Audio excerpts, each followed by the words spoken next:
So big new reveals about the core gameplay of 10th edition 40k today. Way more clarity as to the actual games that we're going to be playing and how they're going to work. Let's talk Gambits, digital updates, and how you can actually score points on the board, with a look at Games Workshop's latest rules preview.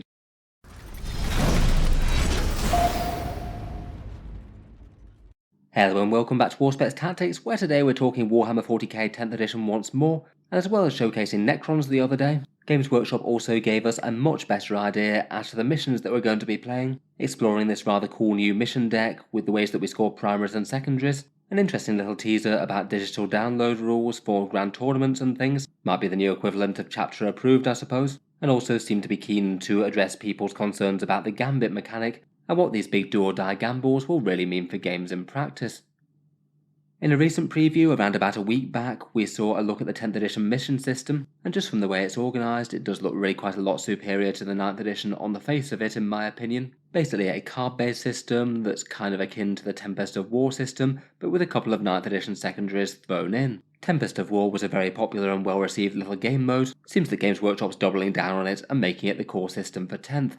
The way it works is that to set up a game you get 3 different cards, one deployment system that also has the objectives on, a primary mission which is how you score points based on those objectives, say 5 victory points for holding 1 in your command phase from the one that we have previewed, a mission twist type special rule which gives you a little bit of a different flavour on the mission that you're playing, we saw one for sticky objectives, and the idea is for more casual games you probably just pick these randomly, but for tournaments and things with preset terrain, and trying to give people an idea of what they're playing before they turn up, you might well have preset combinations of these laid out in advance. Then, as with 9th edition, you have primary missions plus secondary missions. The secondary missions now are split between 2 different systems. Either pick fixed ones like you do with 9th edition, but you only get 2 of them rather than 3. The choice is also cut down and there's no faction specific ones. Or you can go for tactical missions that are random progressive objectives throughout the game. Maybe a bit more of a gamble, but could have high rewards.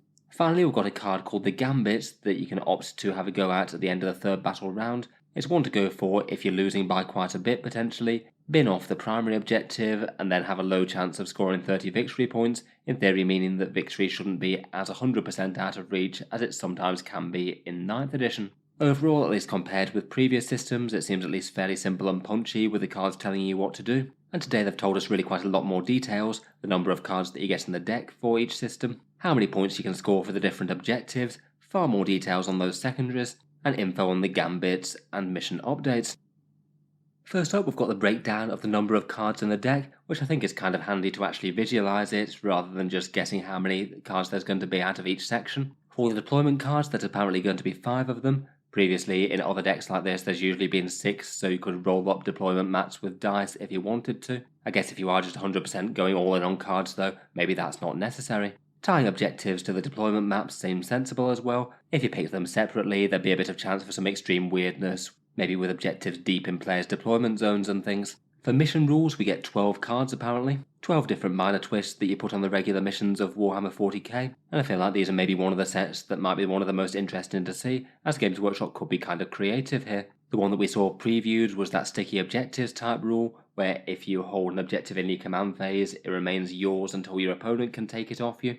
Kind of like your troops plant the flag and then can move on. From the current Tempest of War deck, we might see things like reserves can't come down directly onto an objective, command point rerolls might cost double, perhaps different ways on the way that command points are generated full stop, maybe having more at the start of the mission I think they kind of teased earlier. And there was one that was a small chance to take damage on objectives while you were holding them, again could be a bit more of a risky wildcard. For the primary missions we apparently get 9. Really quite a lot of variations on holding different objectives here. The first one that we got was really nice and straightforward, 5 victory points for each objective that you held in your own command phase to a maximum of 15. I guess we'll probably get other variants like hold 1, hold 2, hold more like we have in current 9th, and I think that they had one previewed in one of their Warhammer Fest Q&A sessions, which was a lot more focused on holding a single midpoint objective as opposed to all the rest of the other ones. Looks like scoring primary points isn't going to be quite as homogenised as it is in 9th.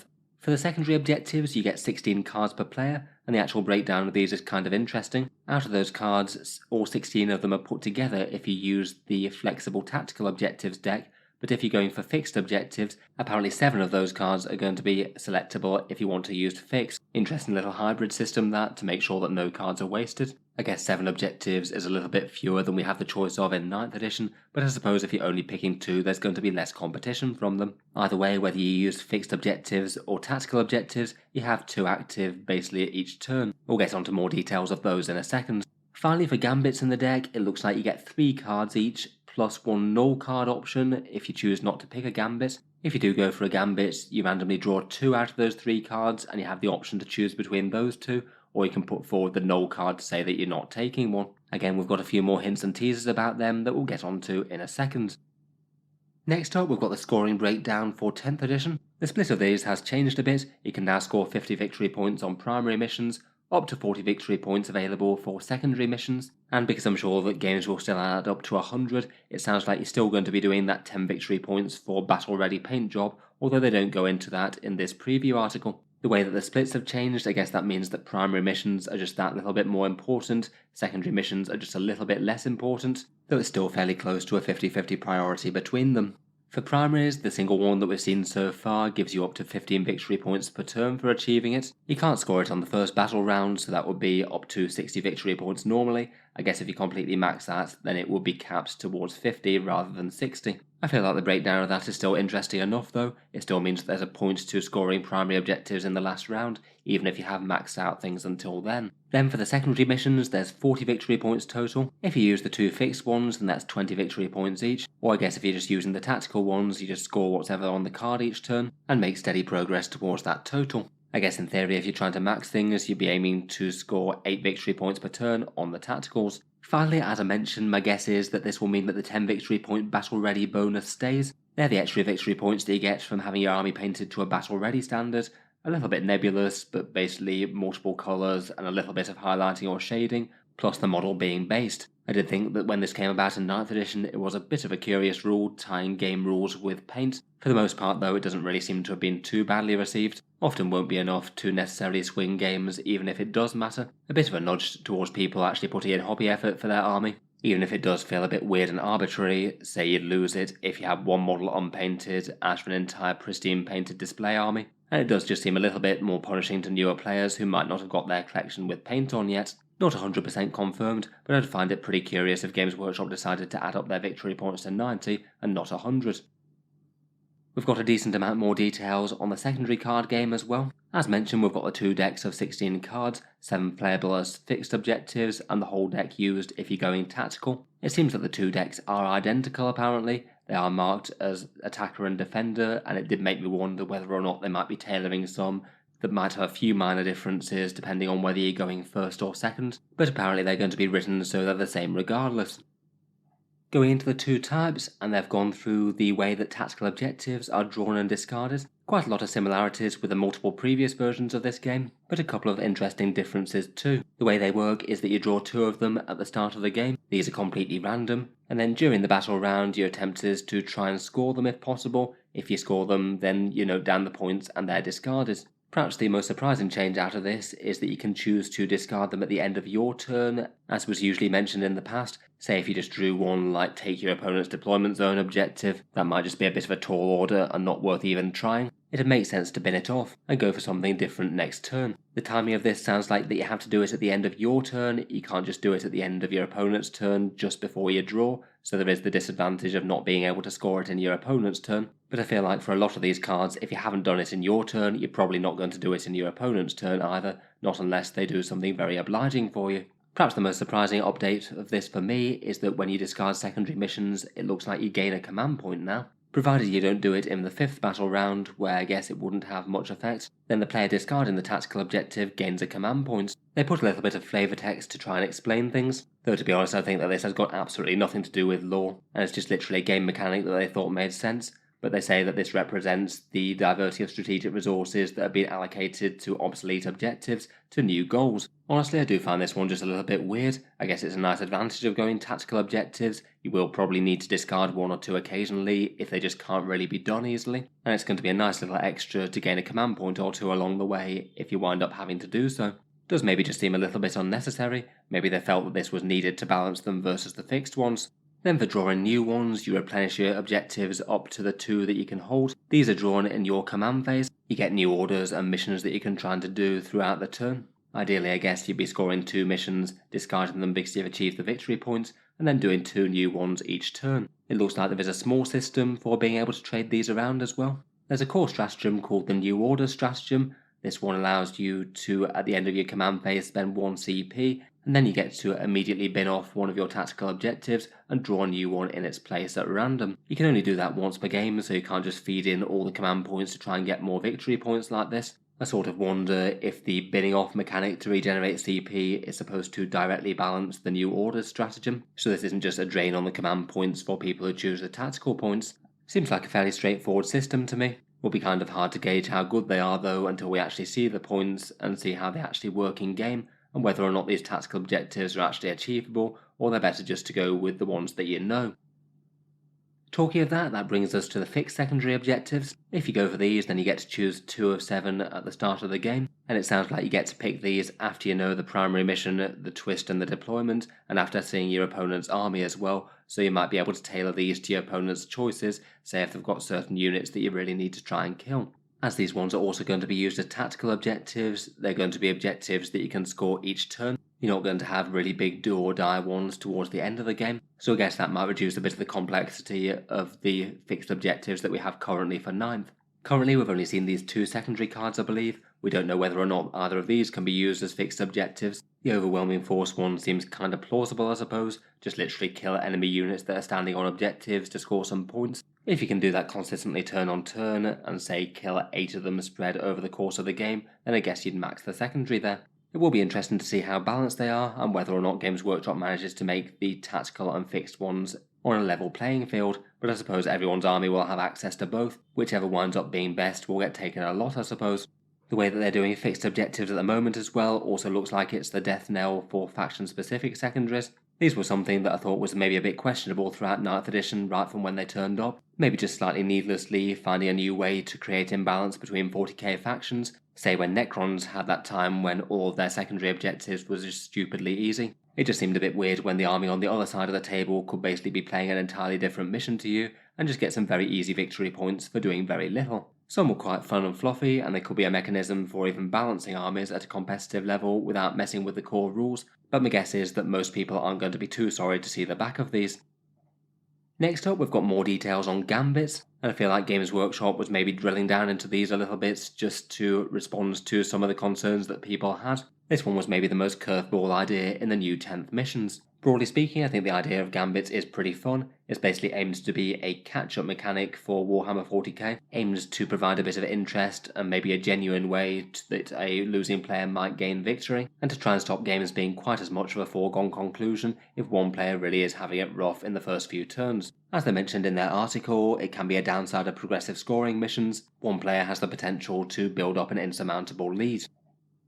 Broadly speaking, they basically revealed the entire mechanic last time. Either or both players can choose to do this at the end of Battle Round 3. If they think that things are so dire that they need to risk it all at a very low chance of scoring a whole load of victory points, then they take their Gambit deck, shuffle it up, and draw 2 of the 3 cards. GW revealed the names of the cards as Orbital Strike Coordinates, Emergency Evacuation, and Delaying Tactics, and you'd choose to have the choice of either picking 1 or 2 of them, or just sticking with the primary mission. If you do choose to go for a Gambit, then in the last 2 battle rounds though, it means that you can't score any points on the primary mission anymore. That part of the game is entirely dead for you, though your opponent can still score it, and then I guess you just focus on your secondaries and giving yourself the best chance of making this Gambit work. At least from the previewed one, it looked like if you did certain maneuvers, you might have a slightly higher chance of it coming off. Then it looks like these are going to be scored in the 5th battle round, completely all or nothing mechanics that are partly determined by luck. If you set yourself up for it right and then roll high on 2d6, you get a huge bonus 30 victory points towards the primary,